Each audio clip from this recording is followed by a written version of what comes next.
पृथ्वी, जहां पूरा इंसानी इतिहास वजूद में आया। आज हमारे पास जो एक चीज है, ये इंसान के लिए एक छोटा सा कदम है। मौसम बदलने का खतरा। अब तक। लेकिन सिर्फ यही एक जगह नहीं है जिसे हम घर कह सकते हैं। छानबीन करने के लिए मंगल ग्रह एक शानदार जगह है, एक ऐसी जगह जो पृथ्वी के इतने करीब है कि हम वहां पहुंच सकते हैं। कई दशकों से हमने मंगल ग्रह पर जाने का सपना देखा है। अब हम वहां पहुंचने की कगार पर हैं। मेरे ख्याल से अगर हम मंगल पर एक बेस बना लें तो हम दरअसल मंगल पर एक नए जीवन की शुरुआत करेंगे। मंगल ग्रह पर बेस बनाने के लिए हमें रॉकेट इस्तेमाल करने के तरीके में क्रांति लानी होगी। अगर हमें मंगल पर बस्ती बसानी है तो हमें जल्दी से ज्यादा लोग वहां भेजने पड़ेंगे। हमें सीखना होगा कि एक जमे हुए रेगिस्तानी ग्रह पर कैसे रहते हैं, और हमें ऐसे एस्ट्रोनॉट्स चाहिए होंगे जो सब कुछ दांव पर लगा दें।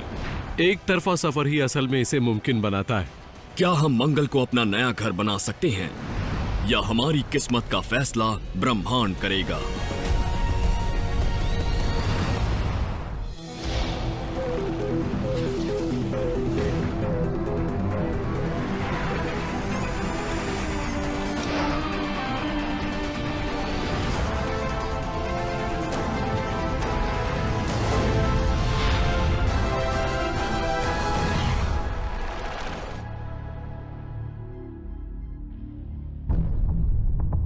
ये सौर मंडल की सबसे पसंदीदा खाली पड़ी जमीन है। पृथ्वी के पास जहां पानी की कोई कमी नहीं और एक दिन 24 घंटे का होता है। लोग यहां जरूर रहेंगे। सवाल बस एक है, कब?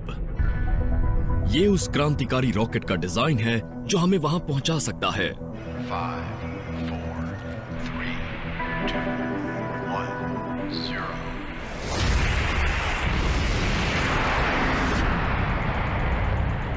जी हां, उसका इस तरह बीच हवा में रुकना जरूरी है। ये दुनिया के पहले रीयूजेबल रॉकेट की पहली उड़ान है। अगर वो अपनी उड़ान भरने वाली जगह पर वापस उतरने में नाकाम रहा तो मंगल पर जाने का पहला इंसानी अभियान कई साल के लिए टल सकता है।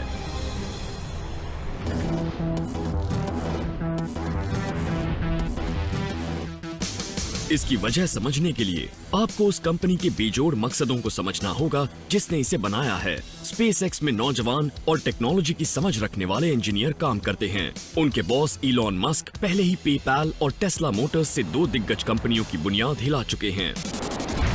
अब उनकी नजरें अंतरिक्ष और मंगल ग्रह पर हैं। स्पेसएक्स का मकसद रॉकेट इंजीनियरिंग की हालत को बेहतर बनाना है ताकि अंतरिक्ष जाने आने के साधन को उस हद तक सुधारा जा सके कि लोग मंगल ग्रह तक जा सकें और हम मंगल पर अपने दम पर टिके रहने वाली सभ्यता को कायम कर सकें। स्पेसएक्स अंतरिक्ष की छानबीन के नए युग का अगुवा है। हम उन तमाम बढ़ती हुई निजी कंपनियों के साथ काम करेंगे जो अंतरिक्ष में जाना आसान और किफायती बनाने के लिए मुकाबला कर रही हैं। स्पेसएक्स पहले ही स्पेस स्टेशन को सप्लाई भेजने के लिए अमेरिकी सरकार से ठेका हासिल कर चुकी है, जिसमें दूसरे रॉकेटों पर कीमतें आधी कर दी है। लेकिन इलॉन और उनके इंजीनियर इससे आगे की सोच रहे हैं। उनका मानना है कि दोबारा इस्तेमाल के लायक रॉकेट अंतरिक्ष जाने की इंसानी पहुंच की काया पलट करेगा। अगर विमान दोबारा इस्तेमाल करने के लायक नहीं होते तो हमें सफर के लिए एक नया विमान खरीदना पड़ता और विमान से सफर करना बेहिसाब महंगा हो जाता। मुझे नहीं लगता कि रॉकेट को दोबारा इस्तेमाल करने की दिक्कत को सुलझाए बिना मंगल ग्रह पर किसी बेस को कायम किया जा सकता है। मंगल पर जाना एक मुश्किल लक्ष्य है क्योंकि वो बहुत दूर है, चांद से 1000 गुना ज्यादा दूर। वहां जाने के लिए एस्ट्रोनॉट को जरूरत पड़ेगी बहुत ज्यादा मात्रा में ईंधन और एक बड़े इंजन की। नासा के उस सैटर्न 5 रॉकेट से भी बड़े रॉकेट की जो 4 दशक पहले अपोलो के एस्ट्रोनॉट को चांद पर ले गया था। मंगल दूर है, इसीलिए हमें ज्यादा साजो सामान ले जाना पड़ेगा और उस सब से मास बढ़ जाएगा और फिर उसके लिए और बड़े रॉकेट की जरूरत पड़ेगी ताकि वो उस मास को वहां ले जा सके जहां आप जा रहे हैं। नासा का लक्ष्य इतना वजन उठाने का है जो मंगल के क्यूरियोसिटी रोवर से 13 गुना भारी है। एक मानव युक्त मंगल स्पेसक्राफ्ट एक सेमी ट्रक जितना बड़ा होगा। उस वजन को ले जाने लायक दमदार रॉकेट के नासा के डिजाइन को कहते हैं स्पेस लॉन्च सिस्टम या SLS। SLS 384 फुट ऊंचा होगा, स्टैच्यू ऑफ लिबर्टी से भी ऊंचा। वो 4,17,000 किलो थ्रस्ट देगा जो 140 टन के स्पेसक्राफ्ट को उड़ाने के लिए काफी होगा। मिसिसिपी के स्टेनिस स्पेस सेंटर में गैरी बेंटन उसके एक नए इंजन को टेस्ट कर रहे हैं, यानी J2X को। टेस्ट का दिन मुझे हमेशा से पसंद है क्योंकि इस दिन हमारी सारी मेहनत का फल मिलता है। हमने इस फैसिलिटी को तैयार करने और दूसरे पुर्जों को टेस्ट करने में कई साल लगाए, उस मुकाम तक पहुंचने में जहां हम इन इंजनों को टेस्ट कर रहे हैं। SLS उस सिस्टम का बड़ा अवतार है जिसने स्पेस शटल छोड़ा था। उसका शुरुआती चरण असल में एक जैसा है। जब रॉकेट लॉन्च पैड से उठता है तो उसके कोर स्टेज के इंजन जलते हैं और वो रॉकेट को करीब 1 लाख फुट ऊपर ले जाते हैं। लेकिन SLS में एक ऐसी खूबी है जो शटल लॉन्च में नहीं होती। इसमें अपर स्टेज के इंजनों का एक सेट है, वहीं J2X का काम शुरू होता है। SLS दरअसल शटल से ज्यादा शक्तिशाली है क्योंकि उसमें एक ऊपरी चरण है और वो पृथ्वी के निचले कक्ष से बाहर जा सकता है, जबकि शटल सिर्फ कक्ष तक जा सकता है। अपोलो मिशन के बाद नासा ने पृथ्वी के कक्ष से बाहर इंसान को नहीं भेजा है। SLS और J2X ऐसा कर सकते हैं और उससे भी कहीं ज्यादा। J2 उन अपोलो की उड़ानों के ऊपरी चरण को चलाने के लिए इस्तेमाल किया गया था जो चांद पर गई थी, और ये J2X उस इंजन का ज्यादा शक्तिशाली अवतार है। ये कक्ष में पहुंचने के बाद फिर से स्टार्ट हो सकता है, इसलिए ये ज्यादा वजन या दल को मंगल तक ले जा सकता है। महीनों की कोशिशों और तैयारियों के बाद अगर आज सब कुछ सही रहा तो ये J2X इंजन का आखिरी टेस्ट होगा। मुझे यही उम्मीद है कि ये बहुत कामयाब टेस्ट होगा और मैं ये देखने के लिए बेताब हूँ कि आज इंजन क्या करेंगे। हम उसे लोअर पावर लेवल या इस स्तर पर उतने लंबे समय के लिए चला रहे हैं जितना पहले कभी नहीं चलाया। ये टेस्ट 125 सेकंड तक चलेगा। पहली दिक्कत ये है कि इंजन को पूरे 125 सेकंड तक काम करना होगा।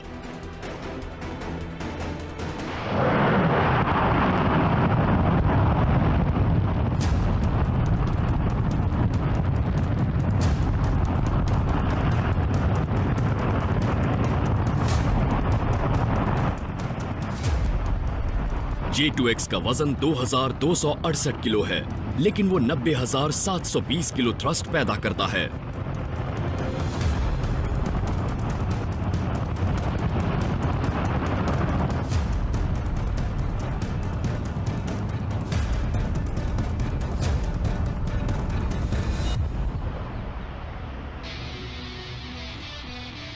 इंजन पूरे समय चला 2 मिनट 5 सेकंड तक, जैसा सोचा था। देखने और सुनने के बाद लगता है सब कुछ बढ़िया रहा। आज नासा अपने SLS और ऐसे रॉकेट को पूरा करने के एक कदम करीब पहुंच गया है जो एस्ट्रोनॉट को मंगल पर भेज सकता है।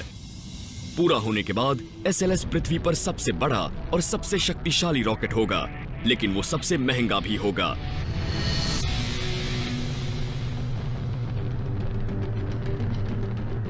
नासा इस समय हैवी लिफ्ट व्हीकल रॉकेट पर काम कर रही है जिसे SLS कहते हैं। इसलिए उन्होंने एक रॉकेट बनाया है जिसे वो हर 5 साल में एक बार छोड़ना चाहती है और इस पर 15 अरब डॉलर की लागत आएगी। स्पेस एक्स इससे अलग काम कर रही है। वो जल्दी से जल्दी ज्यादा से ज्यादा मेहनत करके ऐसा हैवी लिफ्ट व्हीकल बनाने में लगी है जो कम से कम कीमत और वक्त में बन सके। भारी लागत ही वो मुख्य वजह है जिसके चलते नासा 30 साल से मंगल पर लोगों को भेजने की बात कर रही है, लेकिन अब तक भेज नहीं पाई है।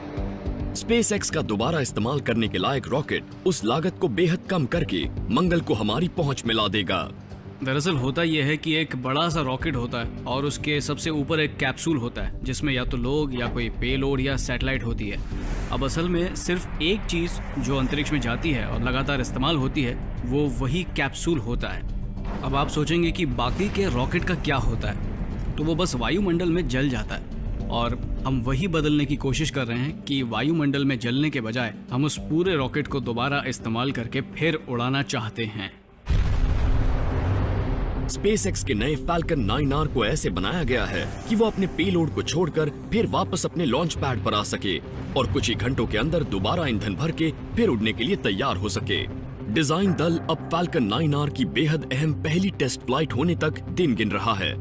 उनकी चुनौती है 300 टन के उस रॉकेट को सही सलामत ठीक जगह उतारना, जिसे शुरू में सिर्फ ऊपर जाने के लिए बनाया गया था। मेरे लिए अहम बात है सटीक लैंडिंग, और अगर आप सोच कर देखें तो ये रॉकेट वायुमंडल में सही सलामत दाखिल होने और उड़ने के लिए नहीं बनाया गया था।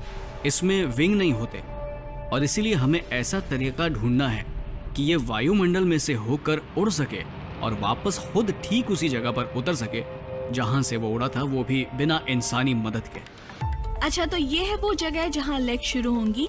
यहाँ पर उन्हें लगाया जाएगा एयर कवर और फिर लैंडिंग लेग लगाया जाएगा। एक रॉकेट को दोबारा इस्तेमाल के लायक बनाना बहुत बड़ी चुनौती है और हमें उसे बहुत मजबूत बनाना पड़ेगा। हमें ये भी ध्यान रखना होगा कि वो बहुत भारी ना बने, क्योंकि रॉकेट उद्योग में वजन ही सब कुछ है। फाल्कन 9R में न सिर्फ लेग लगाई जाएंगी, बल्कि एक पेचीदा गाइडेंस सिस्टम भी लगाया जाएगा जो उसके रॉकेट के एंगल को इतने सटीक तरीके से मार्गदर्शन देगा कि वो सही जगह पर लैंडिंग कर सके। लेग सेंसर्स का क्या हुआ? वो किस लिए? लैंडिंग के लिए। इस बात का ध्यान रखना होगा कि वो वक्त पर मिले, किस समय उनकी जरूरत पड़ेगी। मेरे ख्याल से घबराहट होने की कई वजह हैं। ये एकदम नया लैंडिंग सिस्टम है। अब विकास के 2 साल से ज्यादा वक्त के बाद टेस्ट का दिन आ चुका है। 3, 2, 1.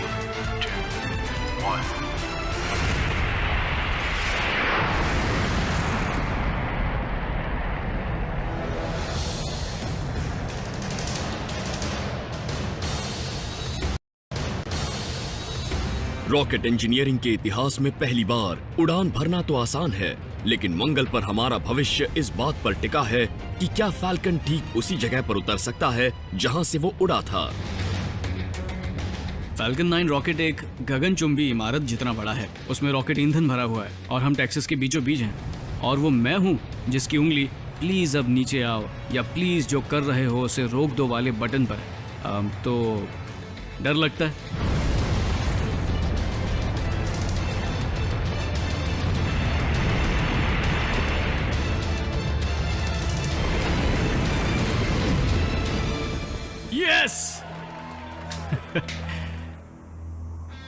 इस उड़ान में कोई भी दिक्कत पेश नहीं आई। हम इसे लेकर बहुत खुश हैं। इसका मतलब ये है कि हम ये रॉकेट बना सकते हैं और लॉन्च पैड पर एकदम सही जगह पर उसे उतार भी सकते हैं। इसका मतलब अब हम ऐसे रॉकेट बनाएंगे जिन्हें हम बार बार इस्तेमाल आसानी से कर पाएंगे। फाल्कन 9R बस इतना ही शक्तिशाली है कि वो एस्ट्रोनॉट को इंटरनेशनल स्पेस स्टेशन तक पहुंचा सके, लेकिन स्पेसएक्स ने एक और बड़ी रॉकेट पर काम शुरू कर दिया है, जो है फाल्कन हेवी। दोबारा इस्तेमाल के लायक हेवी लिफ्ट रॉकेट एस्ट्रोनॉट से भरे एक स्पेसक्राफ्ट को पृथ्वी के इर्द गिर्द पार्किंग ऑर्बिट में भेजकर फिर दूसरे चक्कर के लिए लौट सकता है, जिसमें वो इतने ईंधन वाला टैंकर पहुंचा देगा कि स्पेसक्राफ्ट पृथ्वी से मंगल पहुंच सके।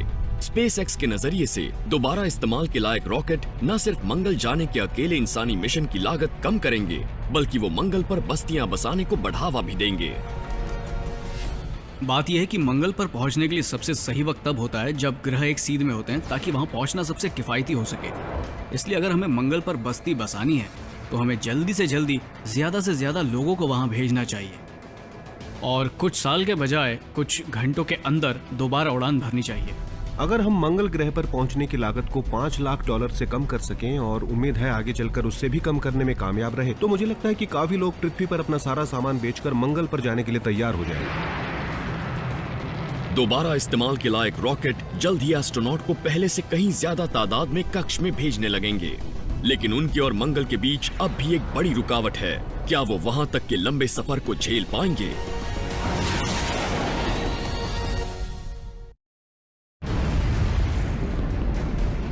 अंतरिक्षीय इंजीनियरों की एक नई पीढ़ी दोबारा इस्तेमाल के लायक रॉकेट बना रही है, जो अंतरिक्ष में जाने के हमारी तरीके की काया पलट कर देंगे। जल्द ही वो मंगल पर मानव सहित स्पेसक्राफ्ट भेजने लगेंगे, लेकिन क्या एस्ट्रोनॉट इस सफर को तय करने लायक मजबूत हैं?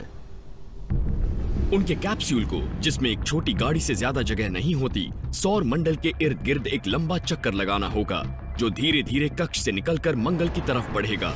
जब ग्रह अच्छी तरह से एक सीध में होंगे, तब भी इस सफर में कम से कम 6 महीने लगेंगे। उस दौरान एस्ट्रोनॉट पर खतरनाक स्तर के सोलर रेडिएशन का हमला होगा। पृथ्वी की सतह पर हम पृथ्वी के वायुमंडल से अंतरिक्ष के रेडिएशन से सुरक्षित रहते हैं। जब आप पृथ्वी से बाहर जाते हैं तो आपको कोई सुरक्षा नहीं मिलती। फिलहाल अगर हम एक दल को मंगल पर भेजें और वापस लाएं, तो उन्हें उससे कहीं ज्यादा रेडिएशन की मार झेलनी पड़ेगी जितनी हम अपने एस्ट्रोनॉट को सहने देते हैं। और शून्य गुरुत्वाकर्षण में लगातार महीनों बिताने से दूसरी शारीरिक दिक्कतें हो जाती हैं। हड्डियों को नुकसान, मांसपेशियों को नुकसान और दिमाग के आसपास मौजूद फ्लूइड में बदलाव होने से उनकी आंख की पुतलियों का आकार बिगड़ सकता है, जिससे धुंधला नजर आने लगेगा। लेकिन मंगल तक के लंबे सफर का एक और जोखिम भी है। वो किसी भी मिशन के लिए सबसे बड़ा खतरा हो सकता है। अपने पूरे सफर में एस्ट्रोनॉट न कभी अपने तंग क्वार्टरों से बाहर कदम रखेंगे और न कभी एक पल अकेले रहेंगे। अच्छा तो रेचल, मैं चाहता हूँ कि आप एक बढ़िया सी खिली हुई मुस्कान दें। बहुत खूब, ठीक है, बस बस इतना काफी है। यूनिवर्सिटी ऑफ पेंसिल्वेनिया में डॉक्टर डेविड डिंजिस एस्ट्रोनॉट की दिमागी हालत पर लंबे समय तक कैद रहने के असर का अध्ययन करते हैं। और अब आप कुछ बुरा सोचना शुरू कीजिए। बर्ताव की दिक्कतें बेकाबू हो जाने से पहले उनका पता लगाने की टेक्नोलॉजी पर वो काम कर रहे हैं। हमें जिस चीज की सबसे ज्यादा चिंता है वो है डिप्रेशन, गंभीर साइकोटिक रिएक्शन, खुदकुशी पर उतारू बर्ताव। हम लोगों की इस बात पर भरोसा नहीं कर सकते कि मुझे ऐसा महसूस हो रहा है, क्योंकि हम जानते हैं कि अक्सर उन्हें पता नहीं होता कि वो कैसा महसूस कर रहे हैं। कई लोग ये नहीं समझ पाते कि वो कब बहुत उदास हैं या कब बीमार हैं। ये पता लगाने के लिए कि क्या मुट्ठी भर लोगों के लिए ये मुमकिन है कि महीनों तक लगातार वो एक तंग जगह में एक साथ रह पाएंगे, डेविड ने रशियन स्पेस एजेंसी के साथ काम किया। एक साथ मिलकर उन्होंने मंगल पर जाने का मिशन बनाया, जो पूरी तरह मॉस्को में हुआ।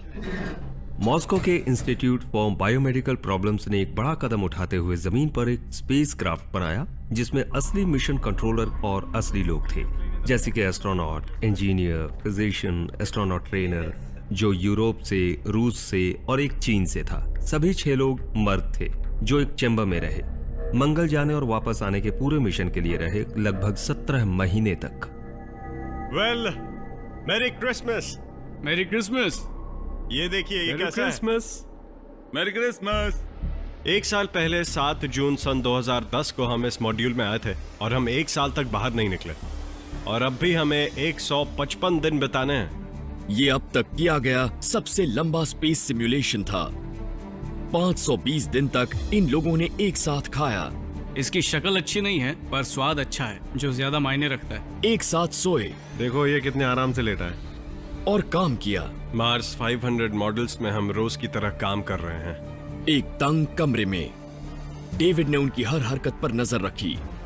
इस एक्यू वॉच को देखिए जो दल के इस सदस्य ने पहनी है, जो लाइट और शरीर की हलचल रिकॉर्ड करती है, और वो दल के सदस्यों के सोने जागने के वक्त का पता लगाने के लिए बहुत अहम थी। कितनी देर सोए और कैसी नींद आई, और दिन के 24 घंटे हफ्ते के 7 दिन पूरे मिशन में वो उसे पहने रहे, और इसीलिए हमें 40 लाख से ज्यादा मिनट का डेटा मिल सका। Добрый день, Земля. दल के लोग सिर्फ शारीरिक तौर पर बाहरी दुनिया से अलग नहीं हुए। मिशन कंट्रोलर ने बाहरी दुनिया के साथ सभी संचारों में, यहाँ तक कि परिवार के लोगों से बात करने में भी हर एक तरफा संवाद में 20 मिनट की देरी लगा दी, ताकि उन्हें ऐसा लगे जैसे वो घर से लाखों करोड़ों मील दूर हैं।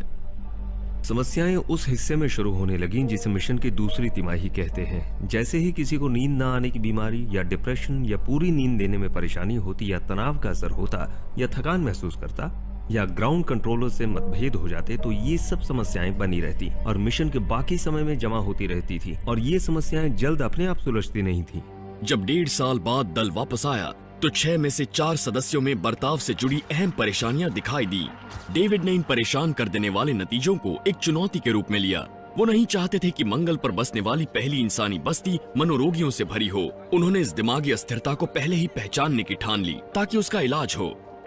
अहम मकसद है बेहतरीन दल को चुनना और ये पता लगाना कि लंबे मिशन और खोजबीन के दौरान अंतरिक्ष फ्लाइट में कब बर्ताव से जुड़ी परेशानी पैदा होती है, और हमें तुरंत कदम उठाना होता है। डेविड ने अत्याधुनिक वीडियो ऑब्जर्वेशन सॉफ्टवेयर बनाया है जिसका नाम है ऑप्टिकल कंप्यूटर रिकॉग्निशन, OCR। इंसान के जज्बातों को उसके चेहरे के हाव भाव से पढ़ सकता है। ऑप्टिकल कंप्यूटर रिकॉग्निशन चेहरे के सकारात्मक, नकारात्मक और सहज भावों को पढ़ेगा और समय समय पर किए गए इस निरीक्षण को इन लाइनों में बताएगा। तो क्रिस, क्यों ना आपकी खिली मुस्कुराहट से इसकी शुरुआत की जाए। और देखिए, जब ऐसा होता है तो आपको फौरन पता चल जाता है कि ये एक सकारात्मक भाव है। डेविड को उम्मीद है कि मंगल की तरफ जाने वाला कोई भी स्पेसक्राफ्ट इस तरह के सॉफ्टवेयर को ले जा सकता है। ये महीनों तक एस्ट्रोनॉट के हाव भाव पर नजर रखेगा और उनके मूड में आए बदलाव को फौरन भांप लेगा। अगर कोई पृथ्वी पर रहते हुए या मिशन के पहले दौर में 3 महीनों के समय काल के दौरान 8% मुस्कुराया हो, और वही शख्स अब 4 महीने के समय काल में 2% ही मुस्कुराया हो, तो इससे पता चलता है कि जज्बाती तौर पर उसमें शायद कुछ बदलाव आ रहे हैं। मंगल पर बने रहने के लिए तकनीकी तौर पर आगे रहना और शारीरिक तौर पर फिट रहना ही काफी नहीं है। उसके लिए बेमिसाल दिमागी मजबूती और अभूतपूर्व टीम वर्क की जरूरत भी होगी। असल में दल को एक टीम की तरह काम करना पड़ेगा। उन्हें फिजूल के मसलों से बचना पड़ेगा। वो अलग अलग गुटों में बंटकर आपस में बात करना बंद नहीं कर सकते हैं। उन्हें एक ऐसा सामाजिक ढांचा बनाए रखना होगा जो सकारात्मक हो। हमने अतीत में जो मुश्किलें सही हैं, ये उससे ज्यादा मुश्किल मिशन है। अंतरिक्ष की गहराई में 6 महीने बिताने के बाद एस्ट्रोनॉट का पहला दल मंगल पर पहुंचता है। वो लोग करीब 6 किलोमीटर प्रति सेकंड की रफ्तार से जा रही हैं। मंगल पर पहुंचने से जुड़ी उनकी अगली चुनौती बहुत तेजी से सामने आ रही है। उन्हें वहां सुरक्षित उतरना होगा। पिछले 40 साल में मंगल ग्रह नाकाम लैंडिंग के मामले में एक मिसाल रह चुका है। मंगल के वायुमंडल में दाखिल होने वाले 12 मानव रहित प्रोब में से 5 गिरकर जल चुके हैं। मंगल पर चीजों को उतारना बहुत ही मुश्किल है। आपके पास ऐसा स्पेसक्राफ्ट है जो काफी टन भारी है और 6 किलोमीटर प्रति सेकंड की रफ्तार से पूरी एनर्जी के साथ जा रहा है। तो आपको वो सारी किनेटिक एनर्जी कम करनी पड़ेगी, वरना आपका स्पेसक्राफ्ट किसी ज्वालामुखी में टकरा जाएगा और जमीन में एक बड़ा गड्ढा बना देगा। पृथ्वी का घना वायुमंडल तेजी से आते एक स्पेसक्राफ्ट की रफ्तार को 320 किलोमीटर प्रति घंटे तक कम कर देगा, लेकिन मंगल का वायुमंडल उससे 100 गुना पतला है। वहां रफ्तार धीमी करने का सिर्फ एक ही तरीका है, एक बेहद विशाल पैराशूट का इस्तेमाल करना।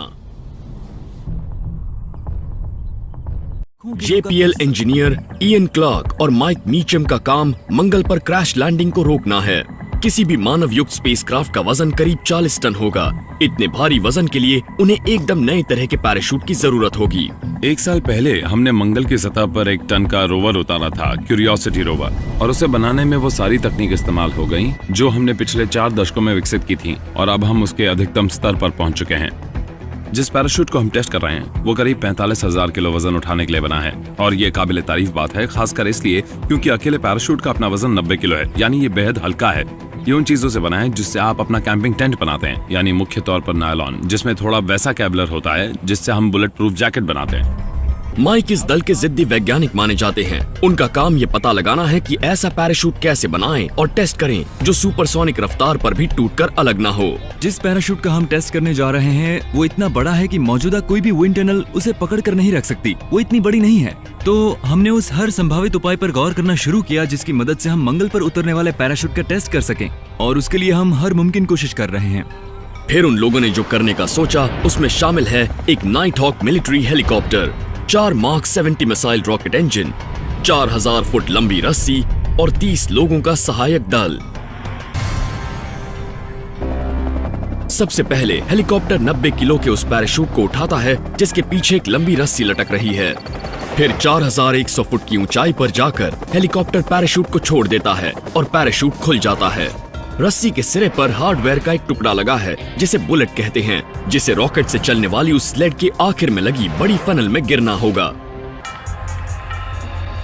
जैसे ही बुलेट उस फनल में गिरती है वो रॉकेट स्लेड को दाग देती है और वैसी सुपरसोनिक रफ्तार पैदा होती है जो रफ्तार पैराशूट मंगल पर सहेगा। इयन और माइक इस टेस्ट को पहले भी एक बार मैकेनिक्स की जांच के लिए प्रोटोटाइप पैराशूट की मदद से कर चुके हैं।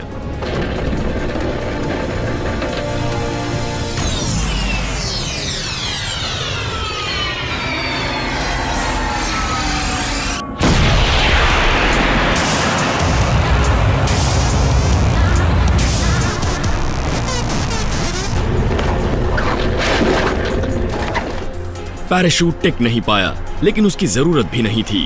वो तो सिस्टम के लिए कॉन्सेप्ट का सिर्फ एक सबूत था। उस टेस्ट के दौरान सिर्फ एक ही चीज गलत हुई थी, और वो थी पैराशूट सिलाई के एक जोड़ में नाकाम रहा था। और जहाँ तक बनावट का सवाल था वो बहुत ही बढ़िया बना था। इस वजह से कुछ महीनों में हम अगले टेस्ट को लेकर थोड़े घबराए हुए हैं। उम्मीद करते हैं इस बार कामयाब हो जाएंगे। इयन और माइक के लिए बहुत कुछ दांव पर लगा है। मंगल ग्रह पर इंसान को भेजने की हमारी काबिलियत इस टेस्ट की कामयाबी पर टिकी है। ये एक बहुत ही विशाल और पेचीदा अभियान है जिसकी लागत अरबों डॉलर है। एक और बात, कोई दूसरा विकल्प नहीं है। उनके पास सिर्फ एक पैराशूट है।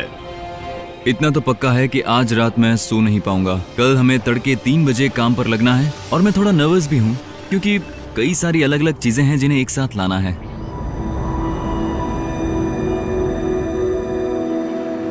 कंपकपाती ठंड और तड़के जल्दी उठने के बावजूद दल कुछ ही घंटों में तैयार होने के लिए एड़ी चोटी का जोर लगा रहा है। शरीर में बिजली सी दौड़ रही है, कई सारी चीजें करनी है, इसलिए सब कुछ याद रखना है, लिस्ट के हिसाब से करना है। अगर हवा तेज होगी तो जब हेलीकॉप्टर पैराशूट को छोड़ेगा और पैराशूट खुलना शुरू होगा तो तेज हवा उसे बहाकर दूर ले जाएगी और उसे वापस जमीन तक खींचकर लाने की हमारी ताकत पर असर पड़ेगा, जिस वजह से हम ये टेस्ट सुरक्षित तरह से नहीं कर पाएंगे।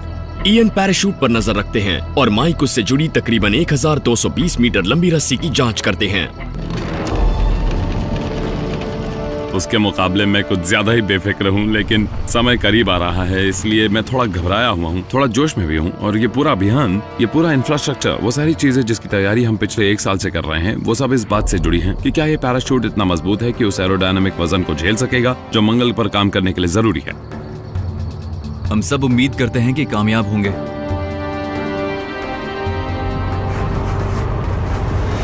हेलीकॉप्टर सही समय पर पहुंचता है और टेस्ट शुरू करने का इशारा करता है। टेस्ट के लिए तैयार।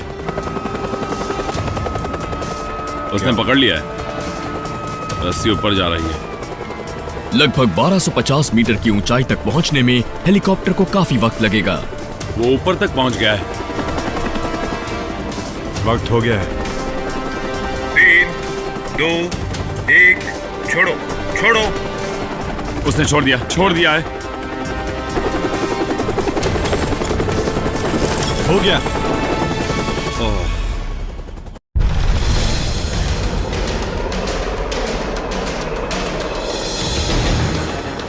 एक नेवल टेस्ट फैसिलिटी में नासा के इंजीनियर इयन और उनका दल ये बात जानने के काफी करीब है कि हमारे पास मंगल पर इंसानों को उतारने की टेक्नोलॉजी है या नहीं। क्या उनका पैराशूट उस दबाव को झेल पाएगा जो सुपरसोनिक रफ्तार से बढ़ते एक स्पेसक्राफ्ट को धीमा करने के लिए जरूरी है। उसने छोड़ दिया है। बात है। वो पीछे गया। ओह, खुल रहा है। वाह, कितने बढ़िया तरीके से वो खुला, बहुत ही प्यारा लग रहा है। काश ये ऐसे ही खुला रहे।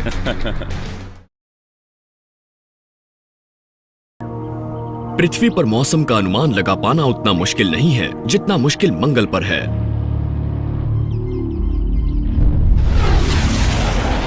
अगर एस्ट्रोनॉट वहां सफलतापूर्वक उतर भी जाते हैं तो उनका सामना बेहद कठिन वातावरण से होगा। मंगल पर औसत तापमान हमेशा करीब 0 से 26 डिग्री सेल्सियस नीचे रहता है। वहां का वायुमंडल, जो ज्यादातर सांस ना लेने लायक कार्बन डाइऑक्साइड से बना है, पृथ्वी से 100 गुना हल्का है। शरीर के लिक्विड जैसे लार और आंसू यहाँ के वायुमंडल में आते ही उबलने लगेंगे। कोई भी एस्ट्रोनॉट बिना स्पेस सूट पहने बाहर 1 सेकंड भी नहीं रह सकता। लेकिन मंगल पर बस्ती बनाने के लिए ऐसे स्पेस सूट की जरूरत पड़ेगी जो एस्ट्रोनॉट की फुर्ती को कम ना कर दे। एरोस्पेस इंजीनियर और MIT प्रोफेसर डेवा न्यूमैन और उनके छात्रों का दल एक क्रांतिकारी नए स्पेस सूट को बना रहे हैं जिसका नाम है बायोसूट। अपोलो दौर के स्पेस सूट बहुत भारी होते थे, जिसमें छोटे से छोटा काम करना भी मुश्किल होता था। चांद के कमजोर गुरुत्वाकर्षण की वजह से वो 90 किलो वजनी सूट भी 13.5 किलो जितना हल्का लगता है। मंगल का गुरुत्वाकर्षण पृथ्वी से कमजोर है, पर उसका सामना करना आसान नहीं होगा। चांद का गुरुत्वाकर्षण 1.6 है जबकि मंगल का 3.8 है। तो अगर आप 3.8 के गुरुत्वाकर्षण में हैं, तो आपको हल्के सूट और हल्के सिस्टम की जरूरत है जो चलने फिरने में आसान नहीं है। मौजूदा स्पेस सूट में एस्ट्रोनॉट के आसपास दबाव युक्त हवा भरी रहती है, जिसकी वजह से उनकी ज्यादातर ताकत उस भारी भरकम फूले हुए सूट को संभालने में ही खर्च हो जाती है। लेकिन डेवा एक ऐसा एकदम अलग स्पेस सूट बना रही हैं जो शरीर से बिल्कुल चिपका होगा। एक एस्ट्रोनॉट को जिंदा रखने का एकमात्र तरीका है कि दबाव सीधा त्वचा पर बनाया जाए। यह आइडिया शायद आपको थोड़ा अजीब लगे। आप एस्ट्रोनॉट को सिकोड़ कर बांध सकते हैं। ये तकनीकी रूप से मुमकिन है। एक स्पाइडरमैन जैसा सूट बनाने के लिए हम लोगों ने गणित का सहारा लिया है। एक हल्का फॉर्म फिटिंग सूट एस्ट्रोनॉट को मंगल पर चलने फिरने में मदद करेगा, लेकिन कुछ कामों जैसे निर्माण स्थल से बड़े बड़े पत्थर उठाने के लिए ज्यादा मशक्कत की जरूरत पड़ेगी। ब्रैड हॉलशू सीधे बायोसूट में मांसपेशियों की ताकत डालने की कोशिश कर रहे हैं। वो शेप मेमोरी एलॉय नाम के एक अत्याधुनिक मटेरियल का इस्तेमाल कर रहे हैं। हमारे पास यहाँ पर ये शेप मेमोरी एलॉय स्प्रिंग है। ये एक धातु है जिसमें थोड़ा निकल, थोड़ा टाइटेनियम मिला हुआ है और इसमें एक अनोखी खूबी है। आप इसे कोई भी खास आकार को याद रखना सिखा सकते हैं। इन्हें उस आकार में ढलने के लिए थोड़ी गर्मी की जरूरत पड़ती है और इसलिए हम इस लोड सेल में आग लगाएंगे और देखेंगे कि ये किस तरह की फोर्स पैदा करता है। बढ़िया। ये देखिए, इसने अभी से खींचना शुरू कर दिया है। हाँ, वाह। ये असल में सिकुड़ रहा है। बहुत अच्छे नतीजे दे रहा है। हाँ, आप देख सकते हैं कि ये इंसान की मांसपेशियों की तरह सिकुड़ रहा है। तो आप इस तरह के कई स्प्रिंग ले सकते हैं और उन्हें बराबर में लगाते हैं तो आपको अचानक ऐसी मांसपेशी मिल जाती है जिसके साथ आप काम कर सकते हैं। एक स्पेस सूट पहनते ही एस्ट्रोनॉट बहुत धीमी रफ्तार से काम करते हैं। मांसपेशियों की तरह काम करने वाले बायोसूट्स और मंगल के कम गुरुत्वाकर्षण के चलते बस्ती बनाने वाले पृथ्वी के वायुमंडल से जल्दी वहां एक्स्ट्रा टेरेस्ट्रियल बेस बना पाएंगे। अगर मैं इस स्थिति में बहुत देर तक रहना चाहूँ तो कोई भी थक जाएगा, यहाँ तक कि इस पृथ्वी की सतह पर भी। तो आप ये करना चाहेंगे कि इन लकीरों के जरिए आप थोड़ा कड़कपन डालना चाहेंगे, बिल्कुल उस बाहरी नर्म कंकाल के आइडिया की तरह, जिसमें मेरे शरीर का थोड़ा वजन कम हो जाएगा, मेरी मांसपेशियों पर दबाव भी नहीं पड़ेगा, जिससे मेरी थकान थोड़ी कम हो जाएगी। लेकिन मंगल पर एक स्थायी सभ्यता बनाने के लिए महज पृथ्वी से टेक्नोलॉजी ले जाना काफी नहीं है। वहां पर फलने फूलने के लिए हमें वहीं जाकर मंगल ग्रह के प्राकृतिक संसाधनों को ढूंढकर उनका इस्तेमाल करना होगा।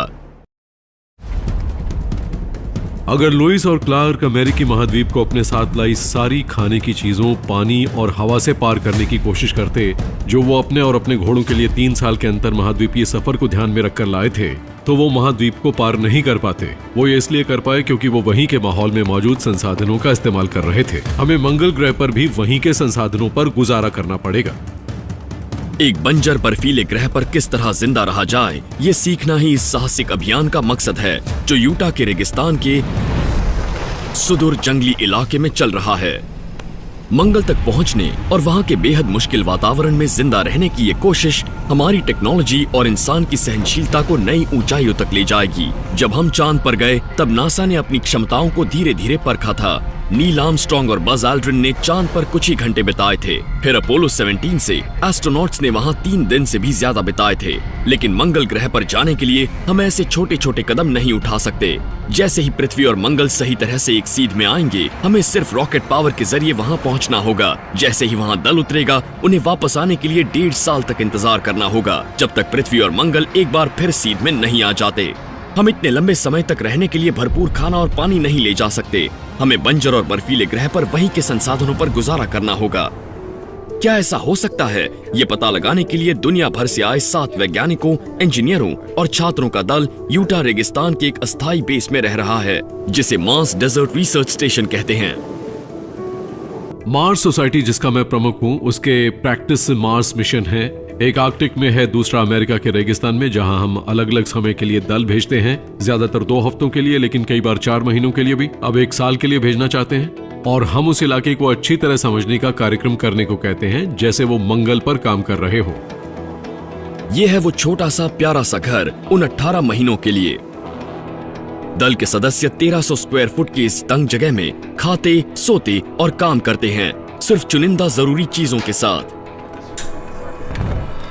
हमारी खुराक खास तरह की है, सब कुछ डिहाइड्रेटेड है, इसलिए खाना बनाने के मामले में समझदारी जरूरी है, क्योंकि ये 2 हफ्तों का मिशन है। दल के लोग पानी बड़ी किफायत से इस्तेमाल करते हैं, नहाना तो दूर की बात है। हम वाकई ऐसा महसूस करना चाहते हैं, रहना चाहते हैं जैसे हम मंगल पर रह रहे हों, ताकि एक दिन हम अपने लिए ये मॉडल बना सकें जिससे हम असल में मंगल पर रह सकें। कोई भी बिना स्पेस सूट पहने बाहर नहीं जा सकता। ठीक है। अंतरिक्ष के चाहने वालों को ये सब एक नाटक सा लगे, लेकिन इस सिमुलेशन के पीछे एक अहम मकसद छिपा है। ये उस अहम टेक्नोलॉजी को विकसित कर रहे हैं जो हमें मंगल पर जिंदा रहने के लिए चाहिए। ये रेगिस्तान जैसी लगने वाली इस जगह से पानी हासिल कर रहे हैं। मंगल असल में बहुत सूखा बंजर दिखता है, लेकिन सबसे कमाल की बात यह है कि वहाँ हमने पानी ढूंढ लिया है, जो इंसान के वहाँ जिंदा रहने का अहम जरिया है। Aeronautical engineer Vibha Srivastava Utah रेगिस्तान में मिट्टी के नमूने इकट्ठा करने जा रही हैं, जो हैरत अंगेज रूप से मंगल ग्रह की मिट्टी से मिलते जुलते हैं। इस मिट्टी में लोहे की मात्रा काफी ज्यादा है, ठीक वैसे ही जैसे कि मंगल की सतह पर मिट्टी होती है। ध्रुवों पर होने के अलावा मंगल की सतह पर कहीं बर्फ नहीं है, लेकिन वहाँ पानी जरूर है, जो मिट्टी के खनिज तत्वों में मौजूद है। विभा के सामने पानी को बाहर निकालने की चुनौती है। असल में मुझे ये पता करना है कि क्या कहीं सतह की परत के नीचे रुका हुआ पानी तो नहीं है। लगता है सूरज लगभग डूब गया है और अब हमें सब समेटकर जल्दी वापस जाना होगा।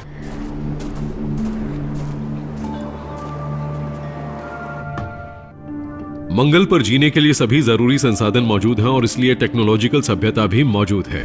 और अगर हम अपने समय में मंगल पर जा सकें और वो पहला छोटा कदम रख सकें, वो पहली छोटी चट्टान मंगल पर रख सकें, तो अब से शायद 500 साल बाद वहां पर मानव सभ्यता की एक बिल्कुल नई शाखा, शायद कई शाखाएं हमें नजर आएंगी। लेकिन ये पहले कॉलोनिस्ट एक और चुनौती का सामना करेंगे और ये सभी चुनौतियों में सबसे मुश्किल होगी।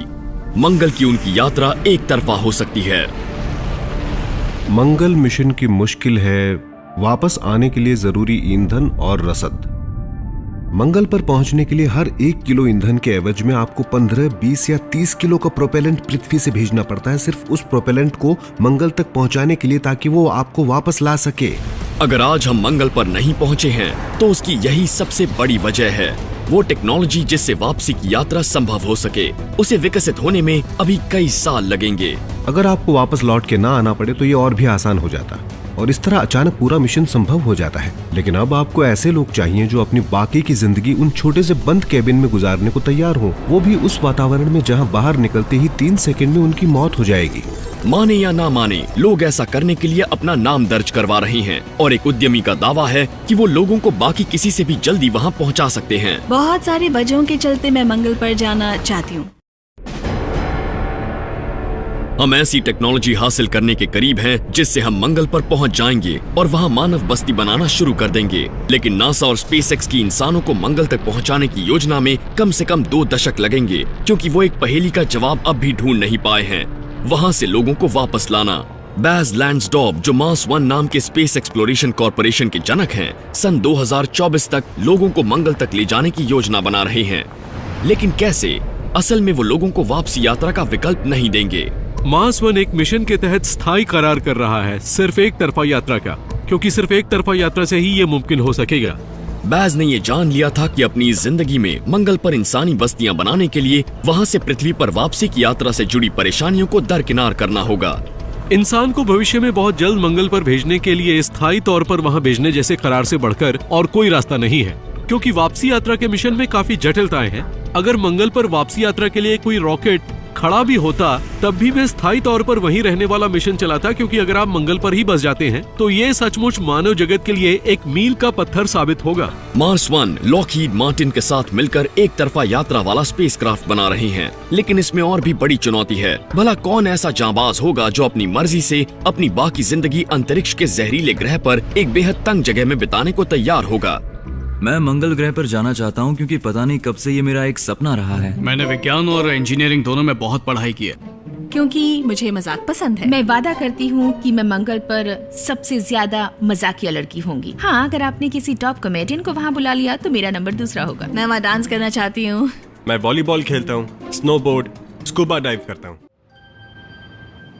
हम ऐसे लोगों को ढूंढ रहे हैं जिनकी मानसिकता अच्छी हो और जाहिर है उनकी सेहत अच्छी होनी चाहिए, वो स्मार्ट होने चाहिए, क्योंकि हम उन्हें कई नए हुनर सिखाएंगे। बैज मंगल पर फिल्माए दृश्यों पर आधारित एक रियलिटी टीवी शो के प्रसारण अधिकार बेचकर इस ट्रिप के लिए पैसे जुटाने की योजना बना रहे हैं। उनके पास अभी से लगभग 2 लाख लोगों की अर्जियां आ चुकी हैं और वो उनमें से 24 फाइनलिस्ट को चुनने में लगे हैं। मीड मकॉमिक को अभी एक सेमीफाइनलिस्ट चुना गया है।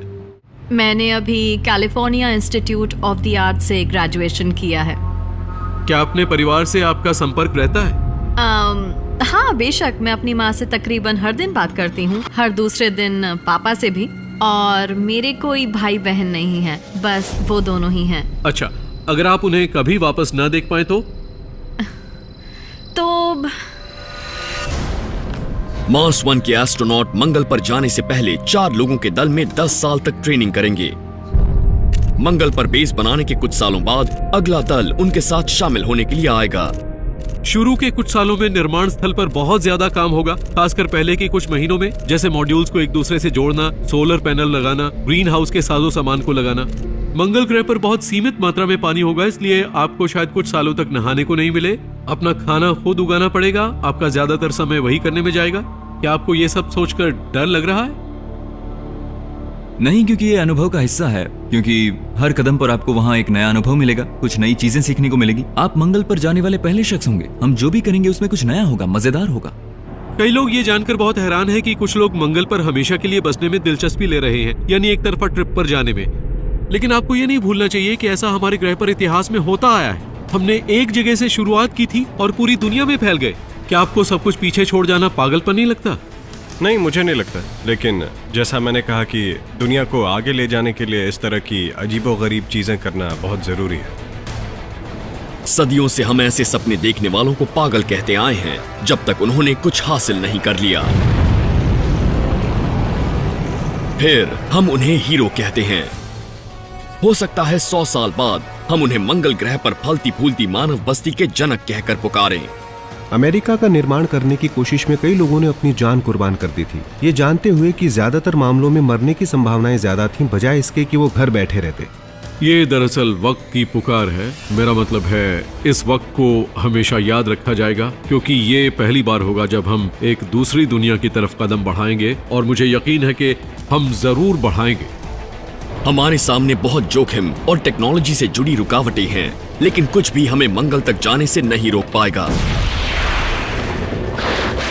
मंगल हमारी किस्मत है, क्योंकि हमारी महान उपलब्धियां हमारे पीछे नहीं हैं, वो हमेशा एक कदम आगे होती हैं।